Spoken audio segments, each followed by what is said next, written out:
Alam nyo, may isang huling paghuhukom daw na darating. At ayon sa tekstong pag-uusapan natin ngayon, isa lang pala ang magiging batayan para makaligtas. Pagsunod. Pero, anong klaseng pagsunod ba talaga to? Yan ang alamin natin. Dito mismo nagsisimula ang lahat. Isipin niyo to, isang pastol na hinihiwalay lang ang mga hayop niya. Simple, di ba? Pero ang paghihiwalay na to, ito raw ang magtatakda ng walang hanggang tadhana natin. Walang gitnang daan, walang pwede na. Sa araw na yon, isa ka lang sa dalawa, tupa o kambing. Sige, silipin natin kung ano ba talaga ang mangyayari. After ng paghihiwalay na to, ano na ang kasunod para sa dalawang grupong to? Tingnan nyo tong dalawang hanay, grabe yung pagkakaiba no. Sa isang banda, yung mga nasa kanan, may imbitasyon. Halika, pumasok ka sa kaharian, sa buhay na walang hanggan. Pero sa kaliwa, iba ang usapan. Isang hatol, walang hanggang apoy at parusa. Sobrang bigat. Kaya ang pinakamahalagang tanong talaga ay, paano sila napunta sa magkabilang panig? Ano yung naging basehan? Okay, bago natin sagatin yan, teka muna. Kilalanin muna natin kung sino ba itong hukom. Kasi isipin mo, sino ba ang may ganito kalaking kapangyarihan para magdesisyon sa tadhana ng lahat ng tao? Hindi biro yan. Para maintindihan natin kung gaano kabigat tong paghuhukom, kailangan nating makilala yung hukom, di ba? At ayon sa ating source, hindi siya basta-basta. Hindi lang siya propeta, hindi rin anghel. Siya daw yung tinatawag na Jewe Hananim o ang ikalawang persona ng Diyos. Ibig sabihin, Diyos mismo na naging tao para ayusin yung problema ng mundo mula sa loob. At ito yung patunay ng kanyang absolutong otoridad. Sabi dito, lahat ng bagay. Hindi lang yung iba kundi lahat ipinagkatiwala sa kanya. Kaya naman pala, nasa kanya talaga ang karapatang humusga.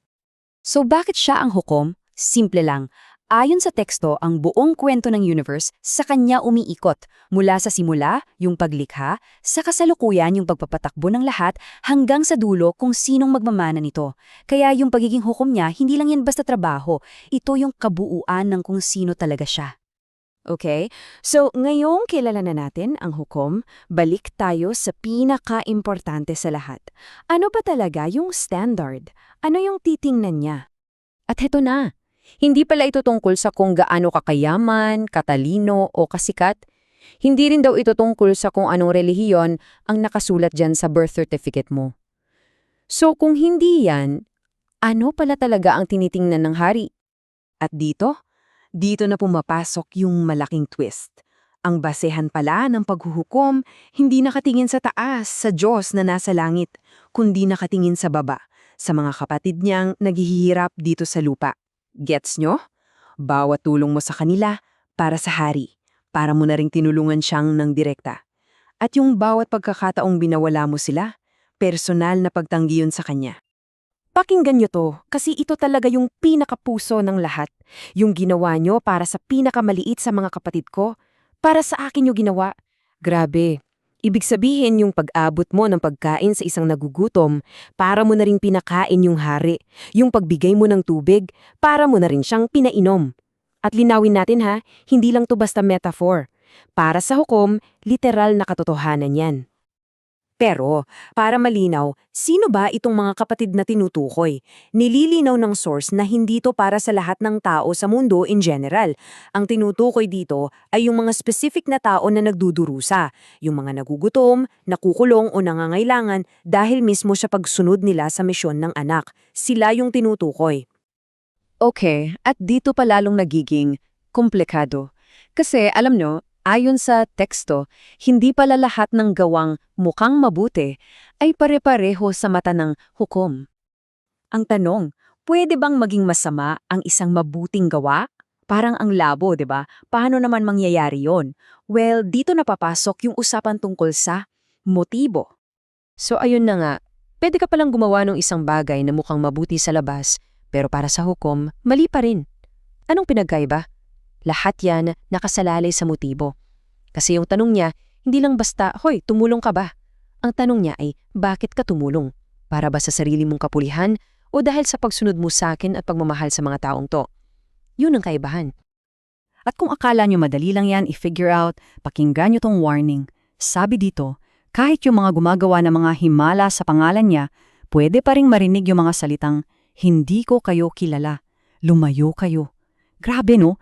Ito yung pinakamatinding paalala na yung mga gawa natin sa labas, kahit gaano pa yan ka-impressive, baliwala pala lahat yan kung yung puso natin wala sa tunay na pagsunod. So ayan na, bumababalik na tayo sa simula. Sa huling hatol na magtatakda ng dalawang magkaibang at walang hanggang destinasyon. At alam nyo kung ano pa ang nakakagulat dito. Parehong grupo, nagulat. Yung mga tupa, wala silang kaideya-ideya na yung hari pala yung tinutulungan nila. At yung mga kambing, gulat na gulat din sila na inakusahan silang pinabayaan nila yung hari. Anong ibig sabihin nito? Siguro, yung tunay na kabutihan, hindi yan naghahanap ng credit. Ginagawa lang nito kung ano yung tama kahit walang nakikita, kahit walang kapalit. At dito, sa huling talatang ito, tinatakan na ang dalawang tadhana. Walang nang atrasan, walang nang apela. Ito na yung huling salita. Ito na ang pinal na resulta. Kaya sa huli, ito yung tanong na iiwan ko sa inyo. Kung ang paghuhukom ay hindi pala tungkol sa dami ng alam natin o sa ganda ng mga ritual natin o kahit pa sa mga himalang kaya nating gawin, kung ganun, ang tunay na ebidensya ng koneksyon natin sa hari, ayon sa tekstong pinag-usapan natin, simple lang ang sagot. Makikita raw ito sa mga resibo. Resibo ng mga gawa natin para sa mga kapatid niyang nagugutom, nauuhaw at nangangailaman.